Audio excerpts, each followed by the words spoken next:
Good afternoon, YouTube. Here with you at the chair once again, and as you can plainly, I think, see, I'm busy printing. Yes, I have two printers going at once. That's kind of a rarity around here. But on the right there, the blue squares are going to be bins, storage bins for the business. I've been working out of a cardboard box long enough. I'm going to join the whatever we're in, 22nd or 21st or whatever it is century, and make some modular type bins to sort parts with and things like that. The bamboo printer on the left there is printing a bracket that will hold the shelf up, that will hold the bins. So always something to print. Never have a loss for things that need to be printed. So, I just thought it was kind of neat to see both of them going at once. The 3 Plus on the right is a much smoother picture, obviously. The one on the bamboo has always been kind of jerky like that, but like I say, it lets you see basically what is there, as far as the print, how it's going. And it does show bad when it messes up and things like that, so it's easy to see. Now that's a smaller picture than I normally get because I shrunk it down to show both of them at the same time. But like I said, that one on the Creality Ender 3 V3 Plus is just a much better picture. Now, I don't know if I've ever explained this, but I do have all the camera, the light, and everything set up on the Ender. As you can see, the shadow from the light, I think, it's up above there. I've been meaning to do a show and tell on that so that you can see how that looks. It works out really good. Plenty of light. The camera angle stays perfect because it goes up and down with the print head, as I think I mentioned previously. And so there you go. That's kind of nice. I like that. Now the one in the P1P on the left is built into the actual frame of the printer itself. It came with the printer, and it provides, like I said, a good enough picture. I think the time lapses look better than just watching the print, but and I haven't actually watched the time lapse on the V3 Plus yet, so it'd be interesting to watch that. Now we're doing, this is the second round of bins that we printed. Now the first round, I'm going to show you a picture of those, pop that in and show you that, and then like I said, that is those are not the same.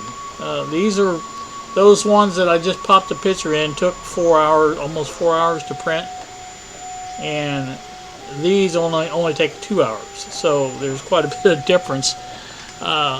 And Bob said once he gets up from his nap and this is done printing, he will set it up for printing 4. What I'd like to have is a set of 14 of those, and with 14 I can sort all my parts for the BDST2 and get all those in one place. And right now they're scattered over a couple different places. Some of them were in the cardboard box I was talking about before, but some of them are just on the floor underneath where these bins are going to go, and I'm trying to clean up the floor area and get things away from that and just make things better all around. Once it gets done, I'll show you the finished product, but like I said, it's going to take a while to do these. If 2 take 2 hours, which is what we're looking at on those bins, 4 will take 4 hours. So again, we need 3 sets of the 4, and then the two that we're printing now, that'll make the full set of 14. So that's 12 hours or better of printing.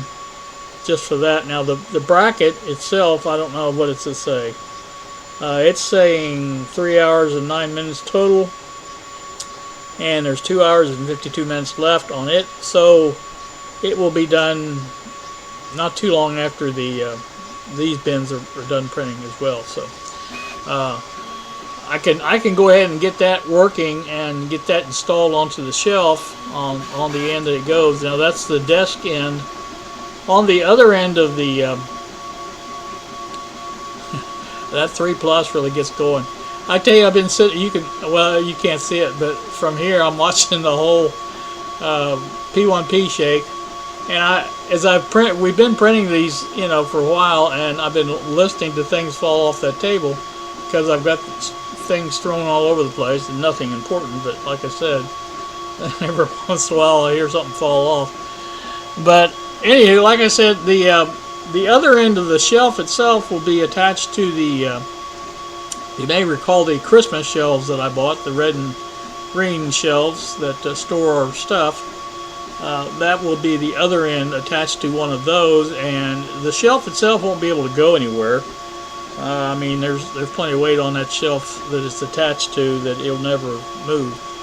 But on the desk end, I'm going to go ahead and put a couple of screws into the desk, the top, and then put a couple of screws into the shelf itself to hold everything in place, and I kind of wanted it that way. Now the shelf itself is up high enough that it will allow me to get into the desk drawers just fine. I've already checked all that out and done all the research on that, and so it should work out very well. Plus it will allow me, as I'm sitting there at the desk, the shipping station desk, putting kits together to mail out, it should allow me to do that faster. I've been working on my time on that, and I've come up with several different time-saving things that will allow me to do that a little quicker. Right now, it's taking quite a bit of time because I'm not that efficient at it, and I need to get my efficiency up.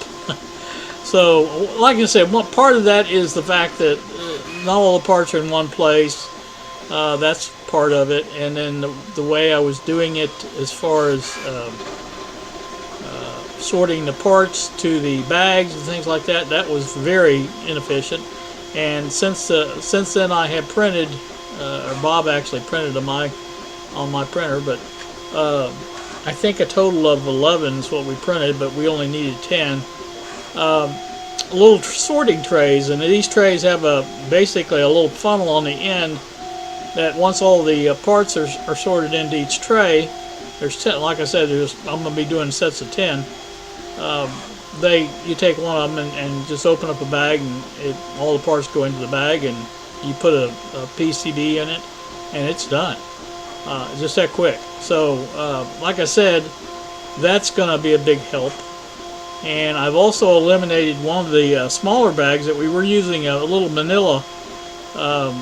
I don't know what they call them, but they're really tiny manila envelopes for just 2 screws and the little rubber feet. And I decided, well, we were already using a anti-static bag for the semiconductors put in it, and there's plenty of room in there for other parts. So I stuck the feet and the screws into that bag. So that saves a little time and money because we don't have to have the other manila envelope. Of course, the ones we bought, Bob sprang for the big pack, but we've got this mini boom box coming up, and we're going to be needing screw envelopes for that anyway, so not a problem. Again, we try our best to keep these things as efficient and affordable and cost down as much as possible. And so, as such, we're making pretty good progress. I dropped 4 off at the post office this morning.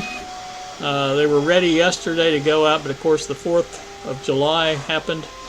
I had totally forgotten about it because I told a couple of the people that were getting kits that it was going to be mailed out yesterday. And so then I had to go back and tell them, well, I made a mistake. That was a holiday, so... Anywho, that's that. I do have both computers running now. and have about every day since I've got it installed. But right now, this is the 7050 that I'm looking at right here. The the 3000 has been working on our video. I say our video, my video of the trip, and I am just about ready to release the first part of that. And I know you guys are probably thinking you've probably forgotten all about it and say, what trip? But anyway, that was the trip to Shelbyville that I did a week or two ago or whatever it was. And this first part will be Seymour to Cincinnati. And it's mostly sped up, and you know, there are a few things once we get up into the Cincinnati area that I'll talk about. But I did a little, I told Bob I was going to play around with some AI and just see what that looked like, and I put in basically the trip that I'm taking and put it into the AI video generator. It had all the high spots, and it even did a couple of things about the things that I talked about.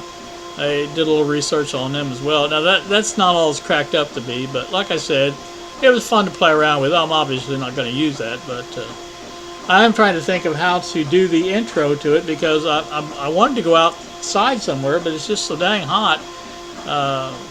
The thermometer right now on the online thermometer, I should say, is reading 90. I don't think that's probably correct for where I'm at. Let's see. It may be, though. You never can. Well, 89. That's pretty darn close to 90, I think. So, you know, it is what it is. But I went out this morning, like I say, early. It was as soon as the post office opened. I think it was, well, actually, it was a little later than that. It was like 9:30, I think, the time I went up there. But it was fairly hot and humid then, but I ran with the windows open. In fact, when I came home, I left the windows open because I had a little problem with the radio the other time. First time I've ever had a problem with this little head unit on heat, and I had the car backed in to get my groceries in, and that leaves the dash and the windshield exposed directly to the sun, and it had gotten very hot. And I turned the radio on in there to just see if it was working and everything, and it kept rebooting itself, saying it couldn't go past that app or whatever it was talking about. And I kept thinking, well, maybe it'd be fine when it cools down. So after I came back again from another trip, I pulled the car in the other way, and that keeps it out of the sun somewhat, the direct sunlight. It stays warm in there. But like I said, I figured with the windows open, it should stay warm or cool enough to where it shouldn't mess the radio up anymore. Anyway, when it did, I went out the next morning when it was cool and tried the radio again, and it's still exactly the same thing. Now, the head unit has a little hole in it, like a lot of those Chinese things have. It says reset, so I stuck a resistor lead in there and reset it, and it's been fine ever since. So. No damage done, I assume. So, like I said, I was already thinking I'm going to have to buy another one of these things. But anyway, it's working, and so, like I said, that's what I'm up to and what I'm doing here on this Saturday afternoon after the 4th of July, and that was an experience. I didn't go anywhere. In fact, I went down to Sonic to get me a Sonic Blast for dessert, and the girl asked me, she says, "Are you going to see the fireworks?" And I said, No, I'm going back home and stay cool. She said, "Well, I understand that too." So anyway, like I said, at my age, I think I've seen all the fireworks I need to see. Right now, I don't like fireworks so much. But again, I understand people like to celebrate, and that's okay, you know. But hey, what happened to my other one? Oh, there it is. Yeah, it's still going. Now, both of these printers are about the same speed as far as how they print, the speed of the print. The Creality might be a little bit faster. Bob seems to think so. And Bob's the expert now on these things. So I like the P1P best because I know it's good. and it's stable, and it prints good prints. The Creality, you know, being a refurbished unit and everything like that, I was a little leery of it. And once I finally got the initial sample spool off the print roller, or the filament holder, I told Bob we were going to do this thing a workout, and we have been. And so, in addition to what you see printing now, I printed several things yesterday. Basically, I had it running all day, and it's all been at blue filament there. And so, I don't know if that's going to be enough to do all of the. I'm hoping it will be to do all of the 14 bins, because it would be nice to have them matching. But I've decided if it didn't, I'm going to go to the white next. I've got white, red, white, blue, and black that Bob ordered when we got these printers. And this is PLA on the Creality printer, and that's PETG on the P1P. Now, I have no problem at all printing the PTEG on the P1 because it's fully enclosed now, and even the top is enclosed. So that's where, if I need to print something like ASA, I think it is, ABS, a couple of 3 other ones that need PETG needs a little more heat. So, like I said, I've got that one for that, and this Creality it works great with the PLA. So, and that's what we print all of our stuff on, our cases and things like that. So it should be fine for that. And you know, I'm very tickled with it. I mean, for the price, I mean, it was. If it stays working like it is right now, and you know doesn't have any problems, I'll be tickled with it. Anyway, I know I keep blah blah blah blah, but I didn't have anything else to do, and I've got to get that introduction and ending for the trip video first part done.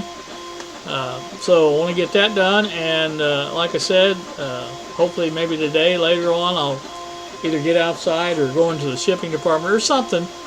Just some way to have a nice place to sit and talk.